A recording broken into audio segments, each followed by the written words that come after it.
We all have a story, and at times we feel we're walking it out alone. Let's pause and think. Join us for honest conversations about adoption and parenting as we lament, encourage, give hope, and explore our true identity and worth in Christ. Well, hello there. Welcome to Pause and Think podcast. My name is Jackie Darby, and I am your host today. And today we have a very special guest. We are connected to Suzette Warren, who is in St. Augustine, Florida. I am here in Guatemala. I'm a missionary here serving.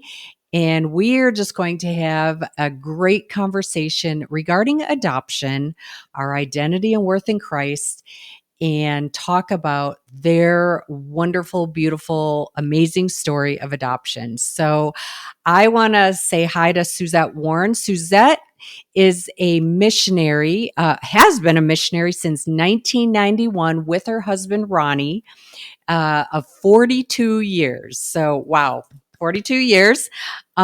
Suzette and Ronnie were our leaders on the field when they served. They've served all over. They've also pastored, and they're still missionaries today. And Suzette is very active in the ministry of Act for the Nations, which they serve in, let me get this right, Latin America, Asia, Nepal, Thailand, and South Africa. So Suzette has been so many places. I so look up to you, Suzette, and I am so honored that you are taking the time today to be on our podcast, Pause and Think. So welcome, Suzette. Thank you, Jackie. It's such a privilege to be here and share our story with your listeners. Well, thank you. I know that you and your husband, Ronnie, Dr. Ronnie Warren, you guys have an amazing adoption story. It has touched my heart in so many different ways. And that is why I wanted you to be on our podcast today. So I would like for you just to go ahead, take time, take the liberty to share with our viewers, our listeners, your adoption story. But, Jackie, when my husband and I married, we knew that I could not have children due to a kidney disease. So we knew adoption was probably going to be in our future, but we weren't in really a hurry until we started trying to get on adoption agency lists to become parents. That didn't happen right away. It took us 6 years before we were able to connect with our daughter's birth parents. We didn't know them, it was through an agency. We were fortunate enough to meet them, which was wonderful, and hear their story. Unfortunately, they were getting a divorce, and so they were not able to, Hmm. have another child, care for another child. And so it was because of their very difficult decision that Ronnie and I became parents. And we know it was all in God's timing and how that it all worked out. We're very blessed and fortunate. Wow. So 6 years. So even an adoption process can be a very long and I'm sure emotional and painful wait. But after 6 years, God provided a baby girl for you and Ronnie. And so tell us when you brought her home and when she became part of your family. Well, when we went to the hospital to get her, the nurse was so enamored. She had red hair, but they had it Oh, covered up in a little head cover. And she said, have you seen her hair? And I said, no. And she yanked the little cap off and red hair went everywhere. And of course, we were excited. I just wanted a healthy baby. Ronnie wanted a little girl. I didn't care. But so she has beautiful red hair. So that became the story of her life. Where did you get your red hair? oh my goodness. So the Lord gave you the desire of your hearts. Ronnie got his little baby girl. And this is a domestic adoption, which is different because you clearly could have, brought her home from the hospital as if you birthed her and hid this story from her. But because of her red hair, as you said, you guys were not redheads. There was something that was different about Ladina. So tell us, Suzette, I am very curious, and I would like for you to share your story about why you felt it was important to tell Ladina the truth about her adoption. And, so not only do I want you to explain like why it was important to you to talk to her, but at what age did you even begin? Did you guys begin talking to her about her story? Well, when you're young and you've not done something before, it's kind of trial and error. And because she had the red hair, Ronnie and I had dark hair, we get the question just about every day in the grocery store, at church. People who didn't know us, complete strangers in airports, would approach us and say, "Where does she get that beautiful red hair?" And so we would say from day one, "She's our gift from God. She's adopted." And then they, Hmm. so that sets, help them understand the difference. But she grew up from day one hearing the word adoption. Now, as far as telling her the story, we didn't really do that. We were in Latin America at the time when she was 6 years old. Teams were coming in, and one particular girl who had red hair, who was adopted from Texas, uh, just befriended Ladina. Our daughter's name is Ladina. And she said, "Isn't it wonderful that God gave us parents to love us and raise us?" And when Ladina was about probably maybe a little before that, maybe 5 years old, she was watching a little movie. And the movie was based on a little girl in an orphanage who had red hair. And so the little girl, Penny in the story, is praying and asking God to give her parents to take care of her and love her. And so when they got to that part, Ronnie was sitting beside her. She said, "Like me, huh, Daddy?" And he said, "Yeah, baby, like you. Do you understand what adoption means?" And she goes, "Uh-huh." She said, "Adoption means when you don't have parents and God gives you parents to love you and take care of you." So that was really all of our first introduction, that she understood that she was adopted. And then weeks later, she would be driving in the car and she would ask me, "Did it hurt when you had me, Mommy?" And I said, "Well, remember, you didn't grow in Mommy's tummy. You grew in your birth mother's tummy." And so that sufficed for a few years. She really didn't say much more than that. And then she began asking about brothers and sisters. And we we listened to a wonderful man on Focus on the Family, Dr. James Dobson, talking about adoption. And one of the key things that he encouraged adoptive parents to do is answer only the questions they ask, because she was really young at the time. And so we didn't want to go into her whole story that day. And so we just answered, "Yes, you have a brother and you have a sister." And she was thrilled about that. And she went on playing, and it was just like, no big deal at the moment. And so, that's really how she found out that she was adopted. It was not anything like a sit down and have to tell her. We never even thought about that at the time. 1987 was when she was born. That was not real common, at least in our world, for adoptive children to be adopted. But that was our story, and that's the way we approached her about it, and let her know she was loved and wanted for many years. Wow. So what I'm hearing, Suzette, you said that you've always used the word adoption. That wasn't anything that you or your husband ever hid from her. That was just a common word. It was part of your vocabulary. And little by little, as she asked her questions, especially when she was 5 and watching that movie, um, that's when Ronnie talked to her a little more in depth as she was asking questions, and made sure she understood what the word adoption meant. And so I love that. I think it brings out the very important part that communication is key. Communication is key. You clearly were listening to, you had other resources. You were listening to Dr. Dobson, who, talks about all those family issues, and adoption is so much part of a family, a lot of families today. And so you were getting good advice in that area.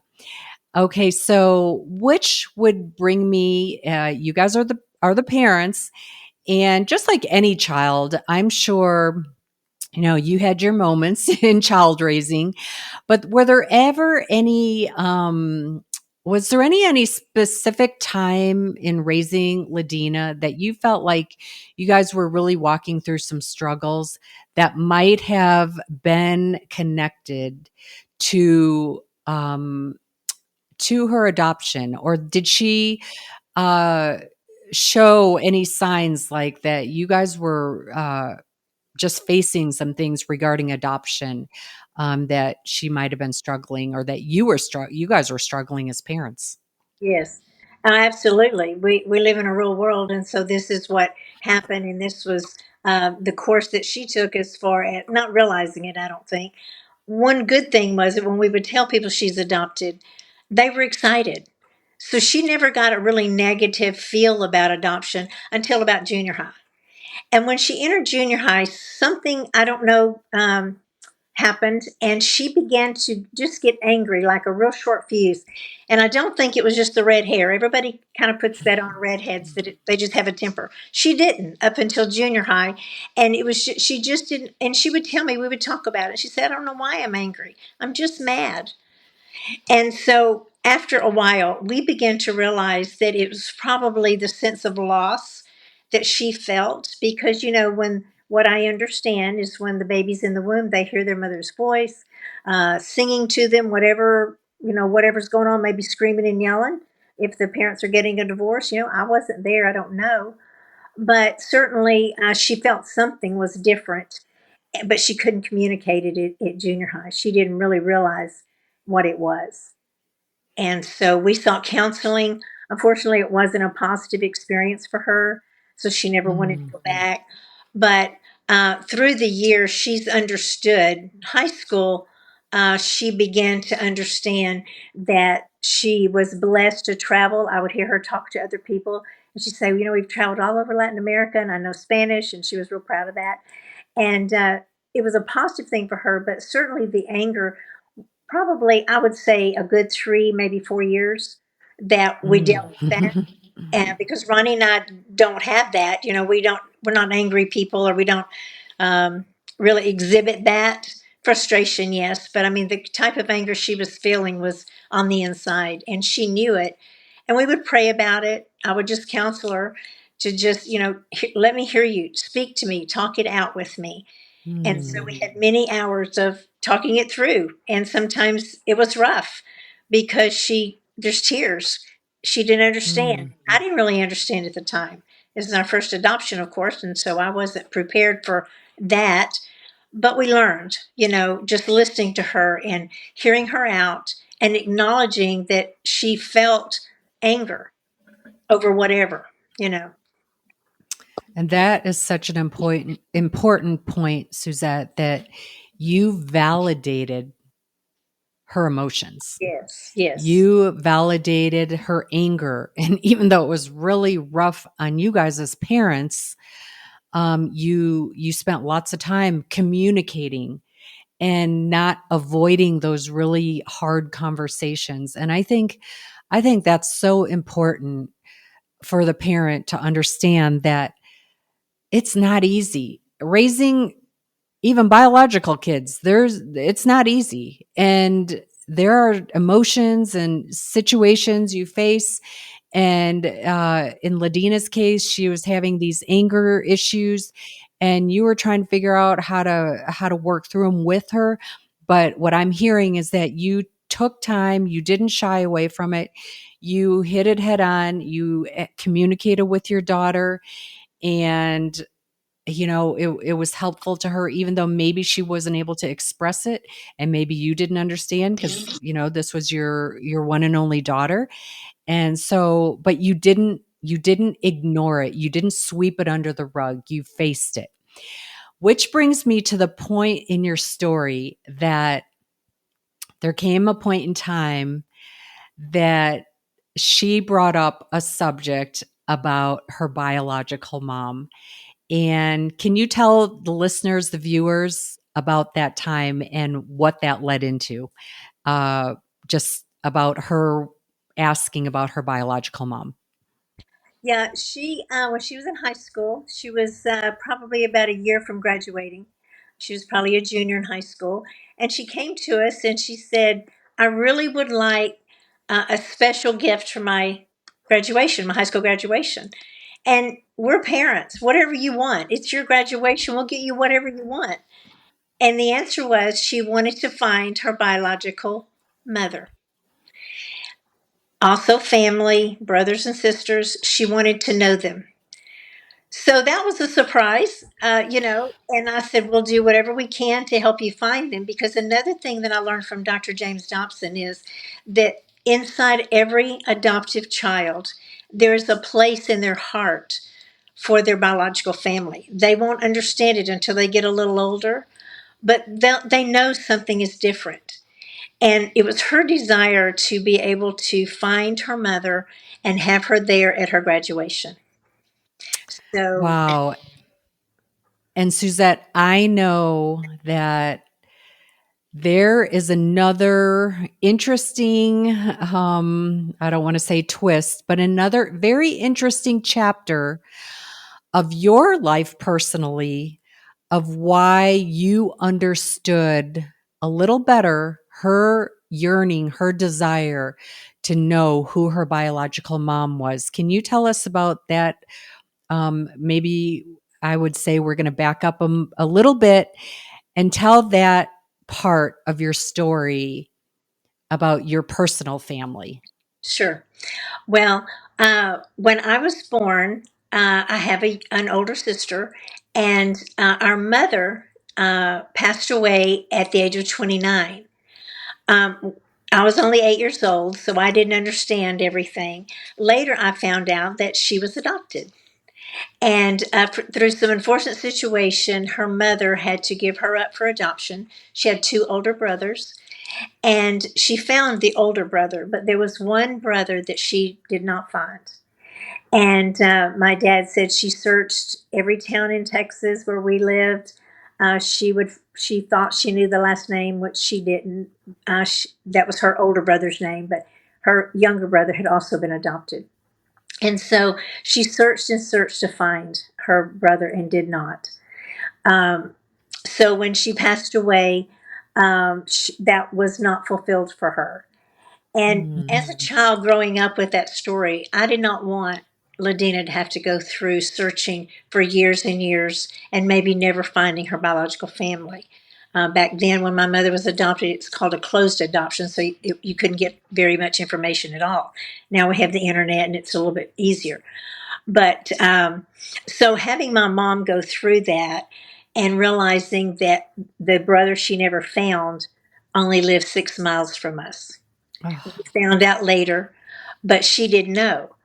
And so that was my driving force behind Ladina finding her family and filling that hole in her heart, or that pain in her heart of why was I adopted out and you kept the other two, the brother and the sister. So we didn't want her to have to go through that. So we decided that we would do what we could. As any parent, when your child's hurting, you'll do whatever you can to ease the pain. And we're no different just because we're not her biological family. And so that's what we did, our decision we made. wow. Yeah. So not only are you an adoptive parent, but you were raised by an adopted mom. Right. And so you have had it from both angles. And I love your story. I love just your heart, your security in knowing who you are in Christ. You and Ronnie have such pastoral hearts. It's all about how can we minister, how can we help our daughter, and that has just spoke louder than words to me as I've followed your story, as I've walked through my healing process, and I've watched you guys walk through your adoption story. I so appreciate it. And so we're coming to a close. Unfortunately, our time is running out already, but I want to give you a few minutes, Suzette, or a minute to what encouragement could you give an adoptive parent that might be walking through right now that really difficult time, like that frustrating time of 3 and 4 years, like you were saying that you walked through with your daughter? what kind of encouragement or hope could you give to those parents who are looking for advice from another adoptive parent to another adoptive parent? Yeah. Well, I would say the most important thing is don't give up on them. You can't give up on them. They're going to have emotions. They're going to be angry. They're going to be sad. You're going to cry. They're going to cry. But you cannot give up on them because it's a need they have. It's just like any other person that you would meet that you want to help. You go to the nth degree to help heal their hurt. And so that's what we did. But you have to listen to them. And like Jackie said, you do have to validate their feelings. I may not be feeling that, but that's what she was feeling at the time. And so you have to have clear communication and be honest as much as you can, age appropriate. Be honest with them about the facts and the details of their story. But that's what she wanted. You know, she wanted the details at an appropriate time. And in high school, it was an appropriate time for us to begin to learn the details for herself. Wow, thank you. And I know you and I are women of faith. If it wasn't for the Lord and what He has done in our lives, our Heavenly Father, we would not be sitting here today. I wouldn't have been on the mission field. Randall and I would not be here. But because of our faith, we know how God has met us in our stories. And today, I hope our listeners and viewers have heard practical ways how they can also help their child walk through their difficult times. But I would like to close by saying we are going to have Suzette back again because she and her husband not only searched to help their daughter find their biological mom, but there is another whole story, and that's why we're having her back for another episode, because they indeed found her. And I want Suzette to tell that part of the story, which is another amazing chapter of their lives, and to just give hope and encouragement and just life advice from their standpoint as a parent, as parents, their perspective, because I'm talking from the child's standpoint, they're talking from the parent's standpoint, and we just want to give a good balanced view from both sides. So please join us again for another episode, having Suzette Warren back on to tell that part of the story of how they found their daughter's biological parents or mom and how they connected with her. So thank you for joining us, joining our podcast, Pause and Think, and we look forward to another episode. Thanks for joining us for this episode of Pause and Think. For more resources and information, go to whosami.org.